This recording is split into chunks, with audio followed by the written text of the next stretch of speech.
What's up, guys? This is Ty Zen, and with me today I have the Honorable Grandmaster, legendary. One of our subscribers asked that I make sure that I add world renowned. So it's the Honorable Grandmaster, legendary, world renowned, leonfood.com, right? The great oracle of cryptocurrency, right? Hey, by the way, you made some good calls on that Stratus, man. Oh, yeah? Yeah, really good. Made some good calls on Stratus and, Decred. Decred, yeah, that was a big winner. Yeah, that was a big winner. Big winner for 4X, I think. Yeah, that was a big winner right there. And there's a couple of last minute ones that you made that was a good call too. But privately. No, privately. Yeah, privately, yeah. But anyways, guys, what we want to talk about in this video, guys, we want to give our 2 cents. And normally we don't, this is an investing channel, so we really don't waste time with stuff like this. But in this particular case, we have to discuss it because it's a security concern. I don't know. Well, it is an investment concern too. Yeah, it's also an investment concern, but it's also make sure that you guys do the right thing when this fork can happen. So we want to talk a little bit about the difference between Bitcoin Core, which is the Bitcoin that is widely used today, and the potential for a hard fork from Bitcoin Unlimited. Yeah. Okay, so just a quick summary here, guys, based on what the little that we know about this whole mess, right, is that Bitcoin Core is the Bitcoin software that is being put out by a company called Blockstream. So most of the top engineers, software engineers that's working on Bitcoin, they're working for Blockstream to create the software.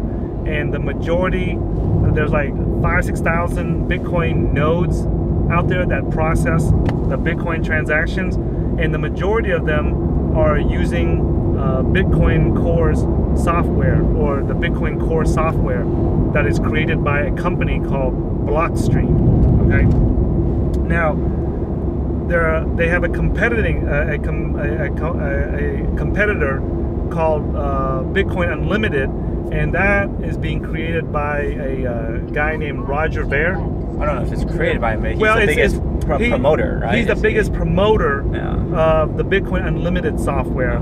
And so there's a heavyweight battle right now between Bitcoin Core software and Bitcoin Unlimited software, and they're at odds, okay? If you go to a website called coin.dance, okay, so coin, like a Bitcoin, .dance, like a ballerina, a dancer, and click on the block, the icon that says blocks. It will show you which one of these softwares is finding more blocks. Okay, yes. So you guys know that every 10 minutes, the Bitcoin network spits out a new block, and the person that finds that new block gets a reward of 12.5 Bitcoins, and at close to $1,000 a pop, that means that each block is worth about $12,500, okay, US dollars. And if you add the mining fees on top of that, I think I've seen blocks that are worth a little bit over $14,000, according to blockchain.info. Okay, so that's the current landscape right now, and because there's confusion and there's uncertainty, right? Just remember, guys, in trading and in investing, whenever there's certainty in the markets, the price will either go up or go down. The worst thing that you can have in the markets is uncertainty, where the market doesn't know what's going on, whether it's going to go up or go down, okay? So because of this uncertainty, there's a lot of people that's dumping their Bitcoins and getting rid of them. There's famous Bitcoin investors like Vinny Lingham, right? Founder of Gift. Yeah. Excuse me. The founder of Gift, and the founder of Gift, and he's out in California, and supposedly on the Bitcoin Meister's show, he proclaimed that he dumped 90% of his Bitcoins. Now, I just want everyone to know, there's no one on our team that is dumping any Bitcoins. When we say dumping the Bitcoins, that means that we're converting the Bitcoins back into a fiat currency, such as US dollars or euros or yens, okay? I don't know of anybody that's on our team that's doing that. Okay. We still believe in Bitcoins, so we're gonna hold on to it. We are kind of like in the closet Bitcoin maximalists. Most people don't realize that. We just invest in cryptocurrencies and the altcoins because it allows us to accumulate more Bitcoins. Okay, but that's the one that we mainly have our eyes set on. Okay, so that's just a quick little overview of Bitcoin Core versus Bitcoin Unlimited, and let's just really talk really quick so that the audience knows what is the difference, what is the objective of each of these softwares, so that the audience knows, right, from your perspective and then from my perspective, and then we'll talk about what we think that is safe for the investors to do. What's the next steps, right, if you're a Bitcoin holder, right? All right. So what are your thoughts based on your understanding of what the difference is between Bitcoin Core and Bitcoin Unlimited, and why are they at odds against each other? Yeah, all right. Right. First of all, let's talk about what they are. Sure. Okay. Sure. All right. So Bitcoin. Okay. So the problem has arose because back in the day, Satoshi Nakamoto put this 1 megabyte hard limit on the block size. Yeah. Right. And he did this very, very early on. I believe from his writings that this was always supposed to be a temporary thing that he put on just to make it easier to debug the code, right? And that limit is still with us today. But the difference is the transaction volume has grown to such a point that nearly all the blocks are full. If you guys use Bitcoins, first of all, it costs from 50 cents to $1 to send to send your Bitcoins, which means that that's extremely expensive compared to when it was Bitcoin first came out. It was nearly free. Yeah, when you and I sent our first Bitcoin transactions a lot of it 2013, was free, it was most of it was free. Most of it was free. Yeah, most of it you didn't even have to put a fee. Yeah. You only had to put a fee if you sent your Bitcoins too frequently, right? If you waited a week or 2 weeks and you sent it, you didn't even have to put a fee. This is like zero fee. I still remember many of my transactions had no fees at all, right? That's no longer the case today.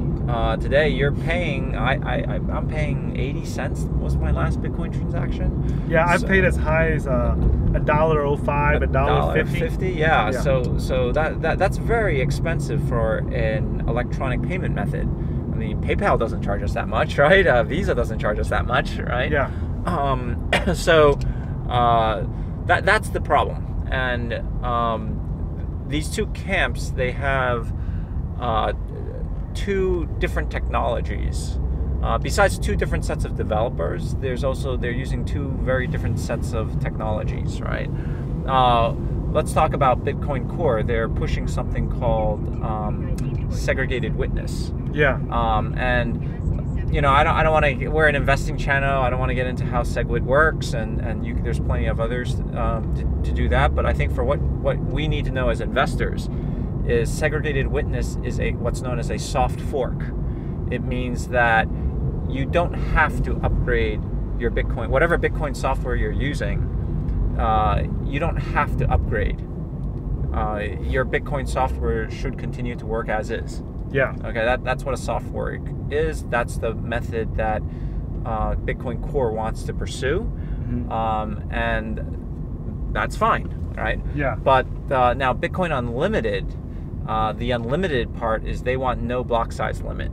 Yeah, that's why it's called Bitcoin Unlimited. Yeah, that's why the name is Bitcoin Unlimited. It means any block as long you can make them. It will be up to the miners to decide how big or small the blocks will be, because it's really one line of code in the code base that says, reject this if the block is more than 1 megabyte, right? Yeah. They want to remove that and just allow any block to go through that the miner wants to do. But unfortunately, that is known as a hard fork. Yeah. Meaning that in order to implement that feature, you must upgrade. Yeah. You must upgrade. Otherwise, that you'll create a fork. Any of the Bitcoin community who chooses not to upgrade, like if they do not actually take an active step and download new software, they will no longer see these blocks from Bitcoin Unlimited. So that's the two camps. So, but basically, let me, if I understand it correctly, let's just say that you went on vacation, you went to the woods, and you never had any electronic access or internet access. Or you forgot about your Bitcoins. Or you forgot your Bitcoin, or you're in a hospital in a coma, or you go to jail, or you go to a war or something, and then someday you come back and you open up your Bitcoin wallet, right? Bitcoin Core wants to make sure that you can still open up your Bitcoin wallet software and still send and receive Bitcoin. That's right. And the rest of the network still recognize that your Bitcoins and your transactions are legitimate. That's right. Right?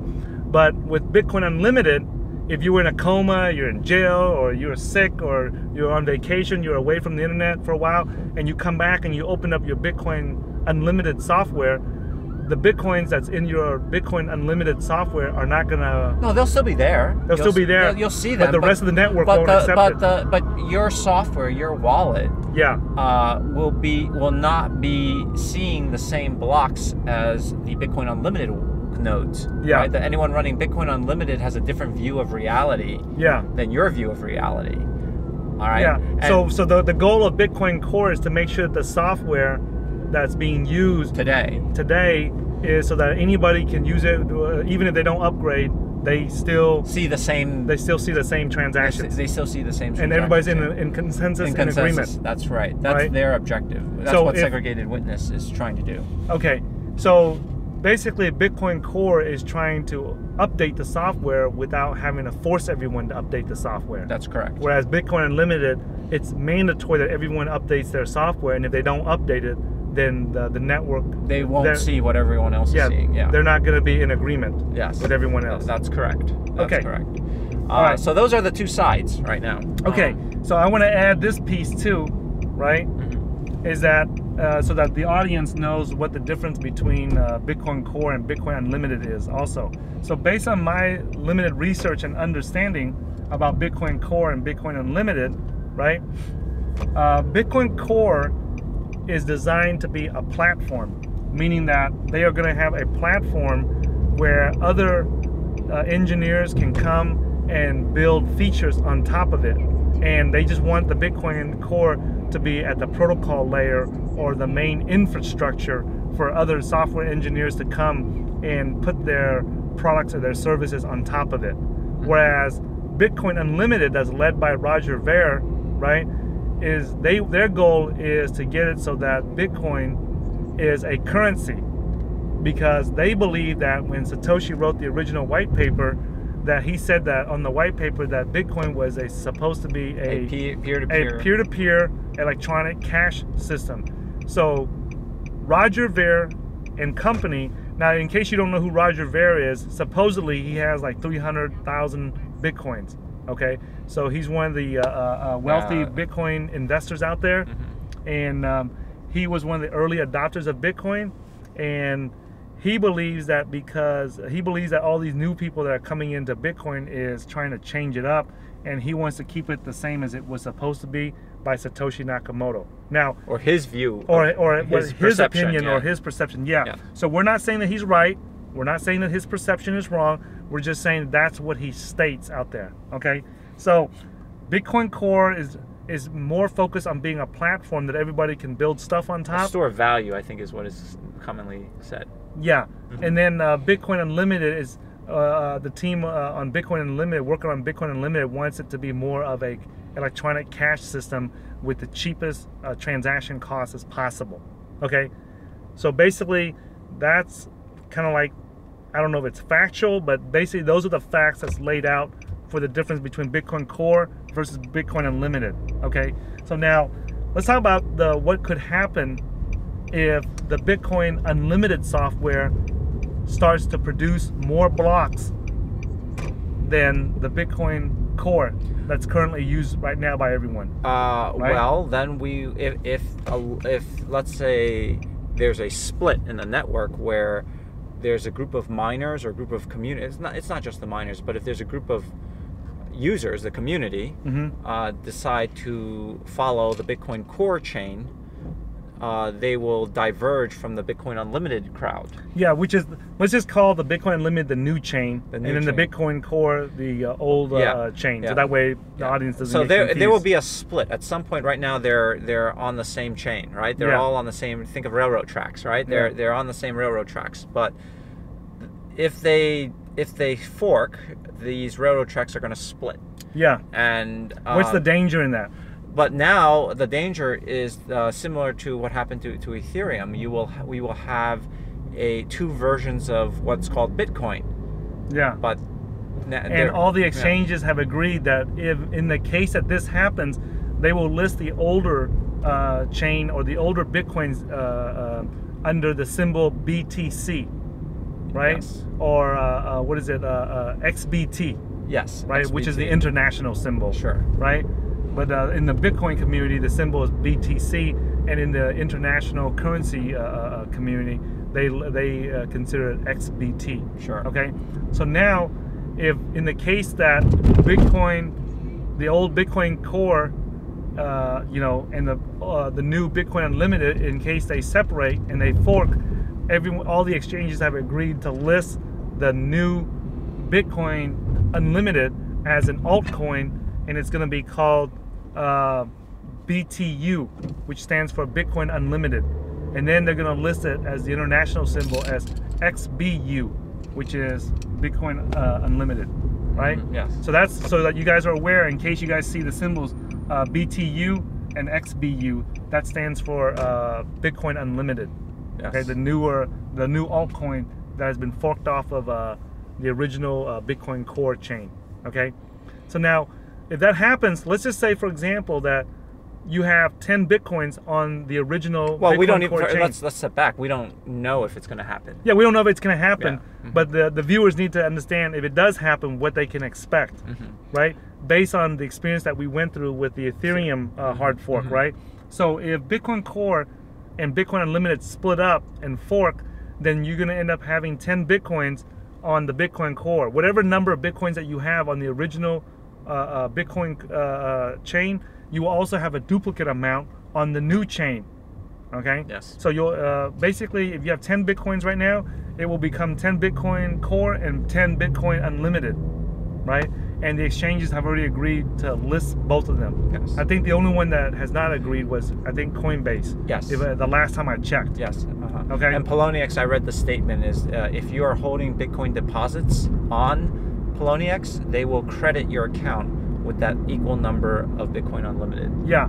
And then, okay, let's talk about the exchanges and the wallets and everything that what we've known so far, right? Yes. So if you keep your Bitcoins in, let's just start with the hardware wallets. That's where you should be keeping them anyway, Yes. right? If you keep your hardware, your Bitcoins in a hardware wallet, I reached out to the Ledger HQ, the people that manufacture the Ledger Nano S, and they respond to me on Twitter, and they have a blog post, and check my Twitter at HeyTaiZen, and you can see it. On their blog post, they said that if this forks, they suggest that you just keep the Bitcoins inside the Ledger Nano S until the company updates the software, and they will split it for you and allow you to split between Bitcoin Core and Bitcoin Unlimited so that they don't get mixed up. So they will work on that, and they're working on it right now, and they're prepared for that to update the Ledger software in case that does happen. Okay, so you guys do not need to panic if you own Bitcoin, if you own the Ledger Nano S. Okay, because the company is going to create the software that's going to help you separate those two Bitcoins.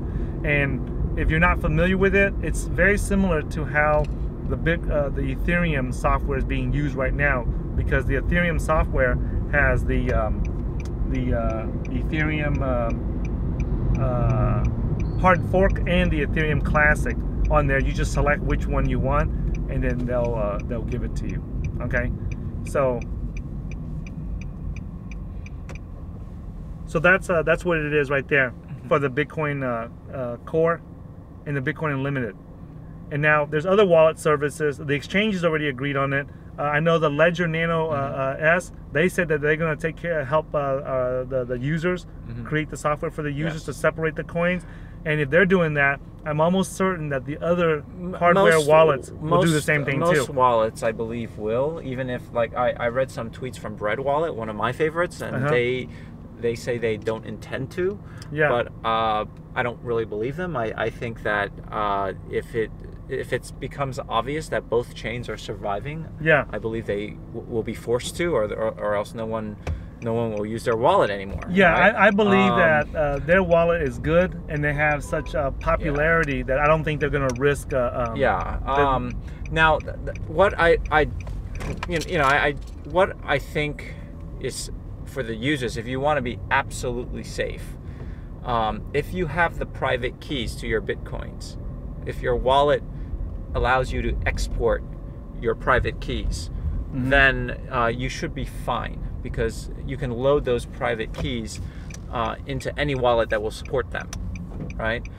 Even if that wallet manufacturer, that wallet maker chooses not to support it, you can take those private keys and import it into one that will, all right? So I know, like, Exodus allows you to export your private keys, and many other wallets do as well. But you know, that's really what the key feature of that wallet. If you're in a wallet that allows you to export private keys, I think you should be okay.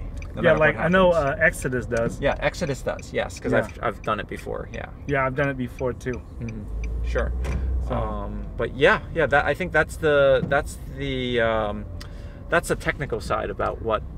Okay, so let's take a look at the different choices and the different options that are available to the investors. Okay, of what they can do. Right. So one is that you can leave. So if you don't want to deal with all this controversy and all this mess and stuff like that, there's a few things that you guys can do. Okay, and we're just going to list out the different options that you have as a investor.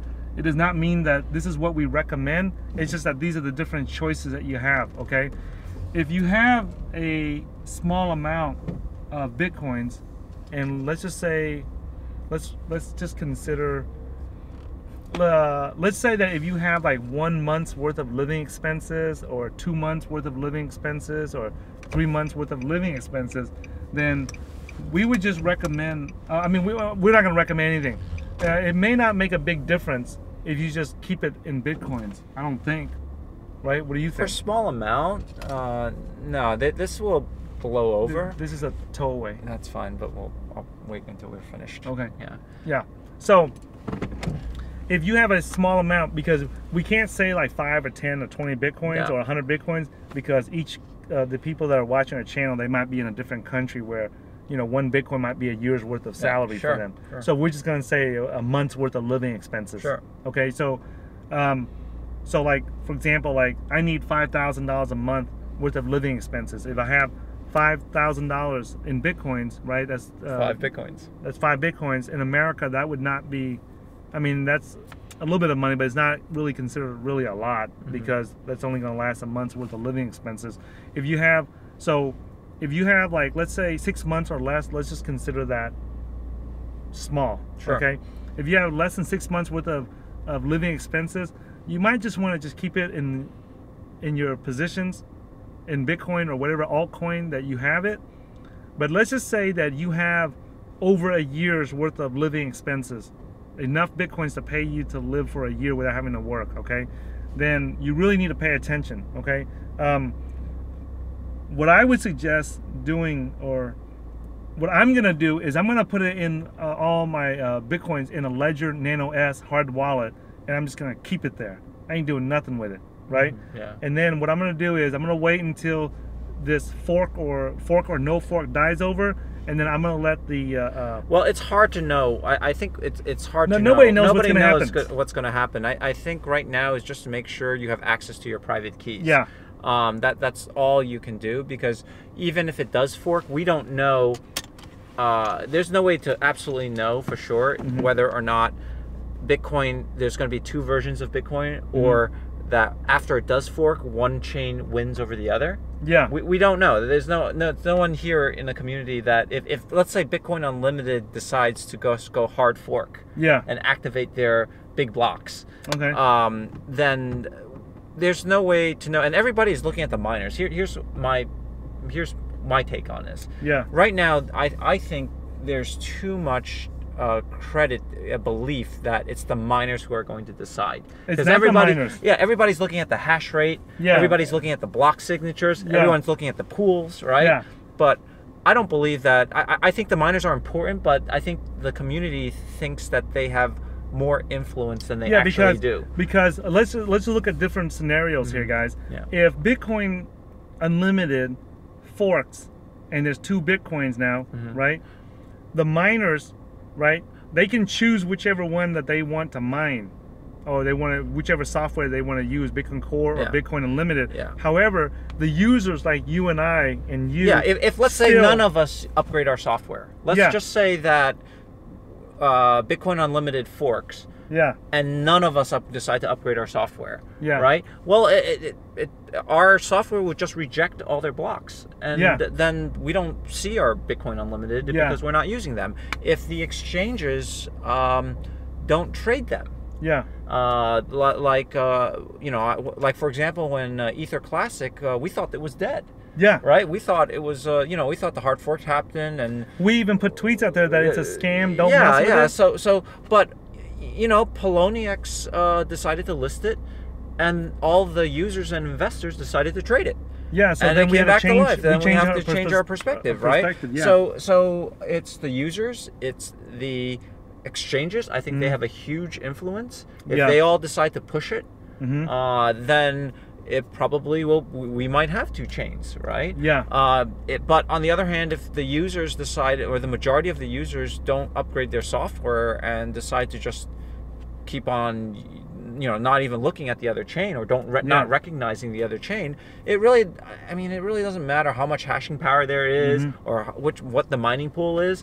The value is determined by its community. Well, I'm going to go back to what Charles Hoskinson says. The value of what is real is determined by the community. Yeah. And the miners have a say in that. Yeah. Because they're responsible for the hashing power, which is responsible for the security. Yeah. But it's not the end all be all. Yeah. And just in case you guys don't know who Charles Hoskinson is, he's the former co-founder of the Ethereum cryptocurrency. He is not the CEO of Ethereum. Okay, he's the CEO of a company called IOHK, Input Output Hong Kong. Okay, but anyway, he said that the cryptocurrency's success is based on the community, right? So there's several scenarios here that you guys can imagine, right? One is that the Bitcoin is going to split, and let's just say that I hold Bitcoin Core and Bitcoin Unlimited, right?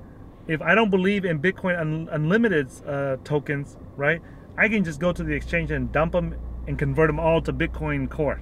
Sure. Right? Sure. And that is very, very...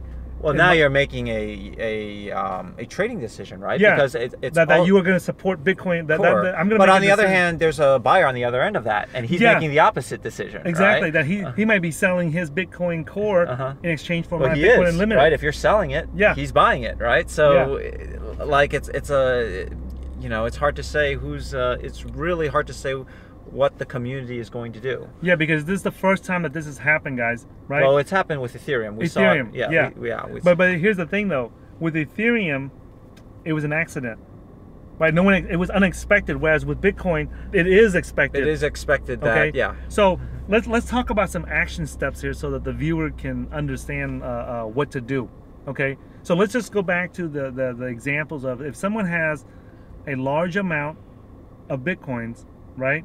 There's several scenarios there. Someone that has a small amount of Bitcoins, probably not too much to worry about. Someone that has a large amount of Bitcoins, which means that let's talk about like what are the choices? Yeah, that's what I want to talk about. The choices so that the viewers know. So regardless of how many Bitcoins you have, right? I think that this is the choices you have, right? Okay, what's the first choice? The first choice is you do nothing. Yeah. Okay, you just make sure your Bitcoins are secure. you just hold your Bitcoins and you do and nothing. make sure you keep it in a hard wallet. Make sure you're keeping it in a hardware That's always wallet, what we and make suggest. sure you're able to get access to those private keys. That's what I would suggest. That's the first choice, is you do nothing, right? Okay. The second choice is you sell your Bitcoins and go to fiat. Yeah, right? You go into US dollar, you go into US dollar, you into euros, euros, yen. and you go in there because there is a lot of uncertainty and there's volatility ahead. I think no matter what happens, there's going to be massive volatility, right?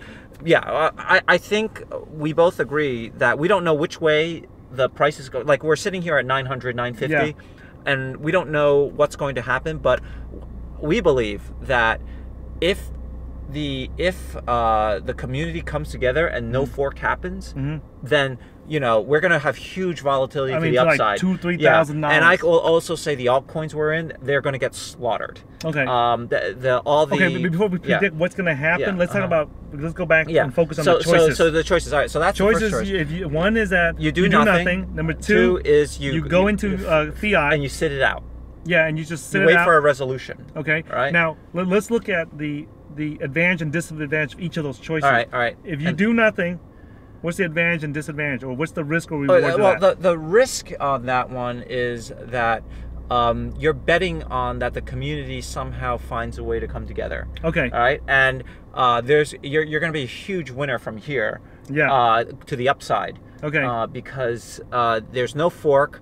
The community comes together. We go in a rocket ship back to 1200 and beyond. Yeah. I think we go literally run to 2000 on this. It's possible. Okay. All right. And what's the risk? The risk is that the risk of doing nothing is that the fork happens. You end up with two kinds of Bitcoins. Okay. And I believe that the combined value of these two coins will be less than what we have today. That's my view. Okay, so you're saying that right now Bitcoin's at 950? Yes. And the combined value of Bitcoin Core and Bitcoin Unlimited will be less than 950? Yes. And there's going to be a slow period before Bitcoin goes back up again? If ever, or if the community fractures. Yeah. Because a lot of this has to do with network effect, and once you've fractured the community, you've lost your network effect. Yeah. And that's going to give an opening for Ethereum. I believe that the Bitcoin dominance index will continue to fall. Yeah. And how do we even calculate the Bitcoin dominance index? Do we combine these two? Like, which is the real Bitcoin, or is Bitcoin Unlimited now an altcoin, right? So how would you even compute that? Okay. So that's the first choice. Yes. With the risk reward. Yes. Now, what's the second choice? When we convert it to fiat currencies, like the US dollar, the yen, the pound, the euro, what is the risk there, and what's the reward of doing that? All right, so the risk there is that if you sell all your Bitcoins and go to cash, go to US dollars, you're going to miss out if this gets resolved. If the community is able to come together, on the upside, you're not going to be able to get your Bitcoins back. If it runs up to $13,000, $14,000, $2,000, then you'll miss out. You're going to miss out, right? Yeah. On the other hand, if the community fractures, which it seems like... Hold on.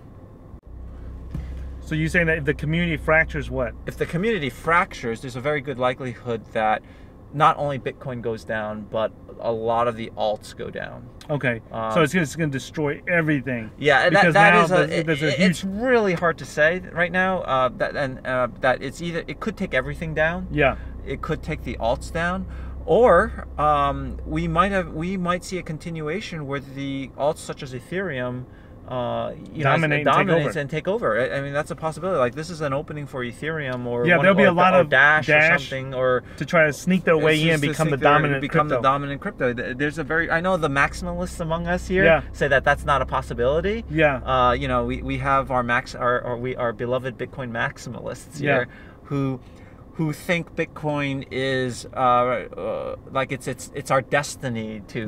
That's kind of like how I feel about them. They just think that no matter what happens, it's always going to be Bitcoin. Yeah. And I don't believe that. I believe that that it's very much in the air as to who is the ultimate winner of cryptocurrencies, right? Yeah. This cryptocurrency race. So that's kind of the risk reward, that you can just simply move to the sidelines. And wait for the dust to settle, because you're going to miss out on that upside if there is a resolution, you're going to miss out, but you could still jump back in, and I think we get to 2,000 if we don't hard fork. So you could still probably, you could still probably get in 20-30% higher from here, and then just ride it the rest. Okay, so so you talked about the going into doing nothing or going to a fiat currency, and the reward. The risk is that you miss out on all the miss on the upside gain if things get settled. Yes. The reward or the advantage of that is that you're protecting your downside. You're protecting against the downside. That's right. But you have no potential for the upside if it goes up. That's right. Everyone agrees that it's gonna go crazy one way or the other. Yes. If it goes down, you're protected, but if it goes up, you miss out on it. Yes. Okay. Yes. What is the third possibility? Well, the third possibility that the viewers can do. Okay, the third possibility is the view that Bitcoin crashes.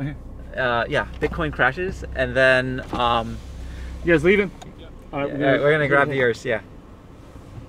The third view is that Bitcoin crashes, and there's cars waiting already. Sorry.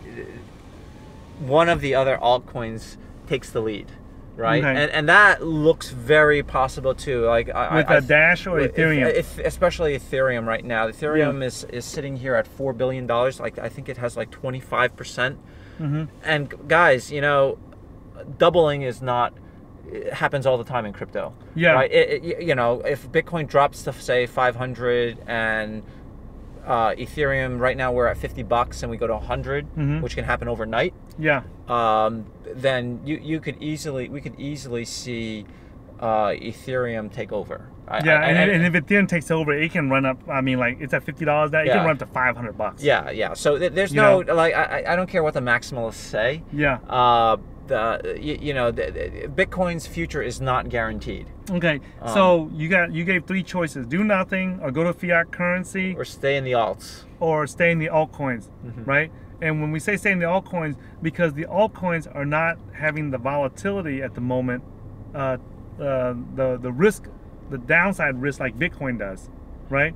Unless Bitcoin shoots up. Well, no, if Bitcoin collapses, I don't think that's a good future in the short run for the altcoins either. I don't see how. I think that damages the entire space. Yeah. A sudden collapse. Now that's very different. Now the altcoins will do fine if there's a gradual decline in Bitcoin over time. Yeah. Right.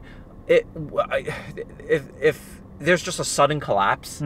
I think all the altcoins will get crushed temporarily at least, right? There's a fourth choice that you haven't spoken about. And what is that? The fourth choice is if you have altcoins or cryptocurrencies, you can convert it into US Tether. Yes. Into Tether. Yes, Tethers. So you want to explain that? Yeah, so Poloniex also trades in these things called Tether coins or Tethers. The symbol for it is USDT. Yes. Make sure that's the correct symbol. Yeah. Okay? Yeah. And those are basically coins issued out of a bank in Hong Kong. I believe they're based in Hong Kong. And they're US dollar equivalents. They're meant to be traded one for one to the dollar. The reason is because you can redeem them for US dollars with a fee, of course. I think their fee is like $20 or 0.2%. Yeah. There was more.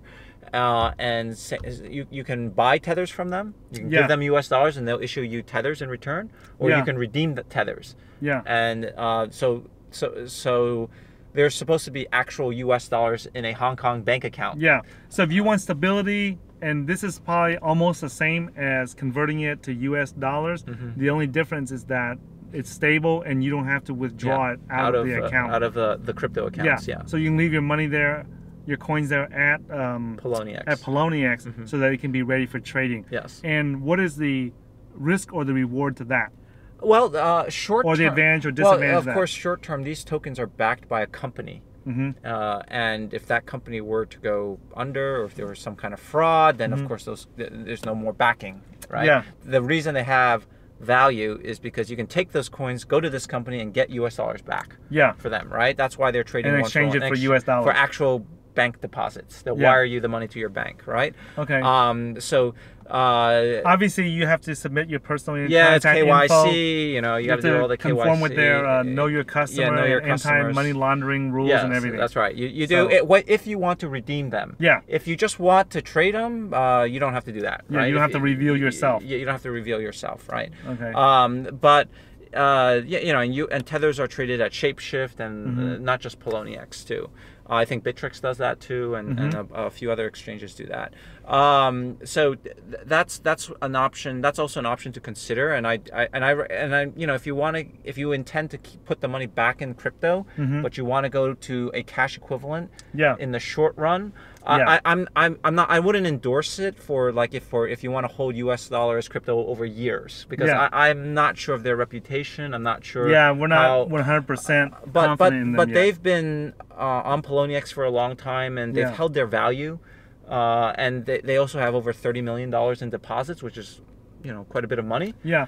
So if you want to hold your money there for a week, a month, or two, yes, but not for long-term storage. Yeah, not for long-term storage. I wouldn't quite recommend it, because I personally don't. We don't have enough confidence and trust in them yet. In them yet, yes. But for a trading position, I'm fine with that. Yeah. Okay. So anything else you want to add to this whole scenario? No, I think that's right? so basically, guys, 4 options or 4 choices that you have to pick from that we know of, right? 1 is do nothing.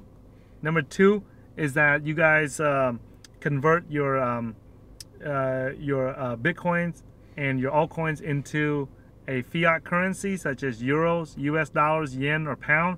Or number 3, you convert all your Bitcoins and put them in the altcoins, right?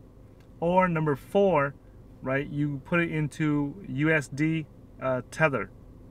So that they're called tethers, and that way it stays it right there, and then you can access it a lot quicker to convert it back into a Bitcoin and altcoin once the dust settles. Yeah, because if you take it out into actual fiat, into say a bank deposit, your Chase Bank or your bank, that's a 3-day window. Yeah, and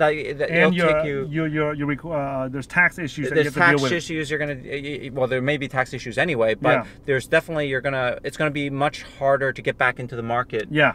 If you actually withdraw if you liquidate your Bitcoins or your altcoins into US dollars. Yeah. It's going to take it 2 to 5 business days to move it to your bank account, and then when you want to get back in, it's going to also take you 2 to 5 business days to get back in, which is a reason why you might want to leave it in tethers. Okay.